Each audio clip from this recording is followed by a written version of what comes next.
ಅದನ್ನು ದಯವಿಟ್ಟು ಭಕ್ತಾದಿಗಳು ಕೇಳ್ಕೊಳ್ಳೋದಿಷ್ಟೇ.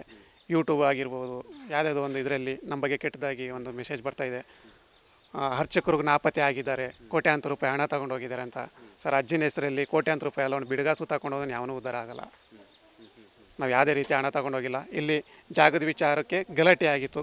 ಇಲ್ಲಿ ಒಂದು ಜಾಗದ ನಮ್ಮ ಸಂಬಂಧಿಕರಲ್ಲಿ ಆ ವಿಚಾರಕ್ಕೆ ಜೈಪುರ ಮೈಸೂರು ಠಾಣೆಯಲ್ಲಿ ಒಂದು ಕಂಪ್ಲೇಂಟ್ ಆಗಿತ್ತು. ಲಾಸ್ಟ್ ಟೈಮು ಒಂದು ಟ್ರಸ್ಟ್ ವಿಚಾರ ಗಲಾಟೆ ಆಗಿತ್ತು. ಅದರಲ್ಲಿ 107 ಮತ್ತು 144 ಸೆಕ್ಷನು ತಹಶೀಲ್ದಾರ್ ಆಫೀಸಲ್ಲಿ ಕೇಸ್ ನಡೀತಾ ಇತ್ತು.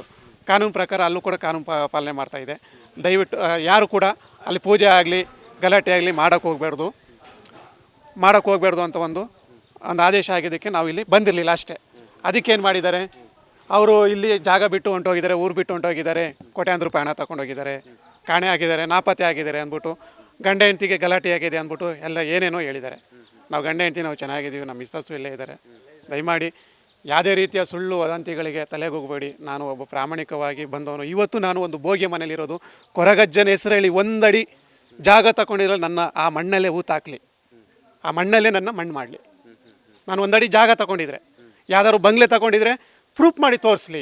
ಪೆಟ್ರೋಲ್ ಬಂಕ್ ಮಾಡ್ಕೊಂಡಿದ್ದಾನೆ ಅಂತ ಹೇಳಿದ್ದಾರೆ, ಆ ಪೆಟ್ರೋಲ್ ಬಂಕ್ ಮಾಡಿದರೆ ತೋರಿಸ್ಲಿ. ಅದುವೇ ನನ್ನ ಬದ್ಧ. ಕಾನೂನು ಪ್ರಕಾರ ನಾನು ಏನು ಶಿಕ್ಷೆ ತಗೊಳ್ಳೋಕ್ಕೂ ಬದ್ಧ. ಯಾಕೆ ನಿಮ್ಮಲ್ಲಿ ಇಷ್ಟೊಂದು ಸರ್, ಆಗದಿರೋರು ಹೇಳಿರ್ಬೋದು, ಇಷ್ಟು ದೊಡ್ಡ ಮಟ್ಟಿಗೆ. ಸರ್, ಒಬ್ಬ ಕೂಲಿ ಕಾರ್ಮಿಕನೇ ಆಗಿರ್ಬೋದು, ಭಕ್ತಿ ತೋರಿಸಿದ್ದೀನಿ ಮಣ್ಣಲ್ಲಿ. ನೋಡಿ, ಈ ಹೊಡೆದಿರೋ ಇಷ್ಟು ಜನ ಏನಕ್ಕೆ ಬರ್ತಾ ಇದ್ದಾರೆ? ಅಜ್ಜನ ಮೇಲಿರೋ ಭಕ್ತಿಗೆ. ನನ್ನ ವ್ಯಕ್ತಿ ನೋಡಿ ಅಲ್ಲ, ದೈವದ ಭಕ್ತಿಗೆ ಬಂದರು. ಆ ಭಕ್ತಿ ಕಂಟಿನ್ಯೂ ಆಗುತ್ತೆ, ಖಂಡಿತ ಮಾಡೇ ಮಾಡ್ತೀವಿ, ಹಾಗೆ ಆಗುತ್ತೆ. ದಯವಿಟ್ಟು ಇದು ಕೇಳೋದಿಷ್ಟೇ ರಿಕ್ವೆಸ್ಟ್ ಆಗಿ, ಸುಳ್ಳು ವದಂತಿಗಳಿಗೆ ಇದು ಮಾಡಿಬಿಡಿ. ನಾನು ನಿಮ್ಮ ಹತ್ರ ಯಾವುದೇ ರೀತಿ ಹಣ ಆಗಲಿ ಮಾಡಿಲ್ಲ. ಕೊಟ್ಟಿದ್ದನ್ನು ಅಭಿವೃದ್ಧಿ ಪಡಿಸಿದೆ. ಇಷ್ಟು ಮಟ್ಟಿಗೆ ಕ್ಷೇತ್ರ ಬೆಳೆಸ್ತಾ ಅಜ್ಜ ದಾರಿ ಮಾಡಿಕೊಟ್ಟಿದ್ದಕ್ಕೆ ನೀವು ಕೊಟ್ಟಿದ್ರಲ್ಲಿ ಇಷ್ಟು ಮಾಡಿಸಿದ್ವಿ. ನಂದು ಅನ್ನೋದು ಏನಿಲ್ಲ. ದಯಮಾಡಿ ಕೇಳೋದಿಷ್ಟೇ, ಸುಳ್ಳು ವದಂತಿಗಳಿಗೆ ತಲೆಗೆ ಹೋಗಬೇಡಿ. ನೀವೇ ಎಷ್ಟೋ ಭಕ್ತಾದಿಗಳು ನಿಮ್ಮ ಕಣ್ಮುಂದೆ ನಾನೇ ಅಜ್ಜನ ಹತ್ರ ಪ್ರಾರ್ಥನೆ ಮಾಡಿ ಆ ಭಗವಂತನ ಹತ್ರ ಹರಿಸಿ ಕಳಿಸಿದ್ದೀನಿ. ನಿಮ್ಗೆ ಆ ಕೊರಗಜ್ಜೆ ಒಳ್ಳೇದು ಮಾಡಿದ್ದಾರೆ. ಅದು ಬಿಟ್ಟು ಹಣ ತಗೊಂಡೋಗಿದ್ದಾರೆ. ನಿಮ್ಮ ಹತ್ರ ಯಾರ ಹತ್ರ ಆಗಲಿ ಹಣ ಹಾಕಿ ನಾನು ಆಸೆ ಪಟ್ಟಿಲ್ಲ. ಕೊಟ್ಟಿದ್ದನ್ನು ದೇವರ ಕಾರ್ಯಕ್ಕೂ ಯೂಸ್ ಮಾಡ್ಕೊಂಡಿದ್ದೀವಿ.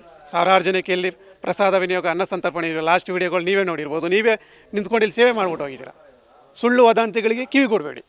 ಕೋಟಿಗಟ್ಟಲೆ ಮಾಡ್ಕೊಂಡಿದ್ರೆ ಅದು ಪ್ರೂಫ್ ಮಾಡಿ ತೋರಿಸ್ಲಿ. ಆಸ್ತಿ ಮಾಡ್ಕೊಂಡಿದ್ರೆ ತೋರಿಸ್ಲಿ, ಬಂಗ್ಲೆ ಮಾಡ್ಕೊಂಡಿದ್ರೆ ತೋರಿಸ್ಲಿ, ಐಷಾರಾಮಿ ಕಾರ್ಗಳು ಅದಾಗಲಿ ಏನೇ ಮಾಡ್ಕೊಂಡಿದ್ರೆ ತೋರಿಸ್ಲಿ.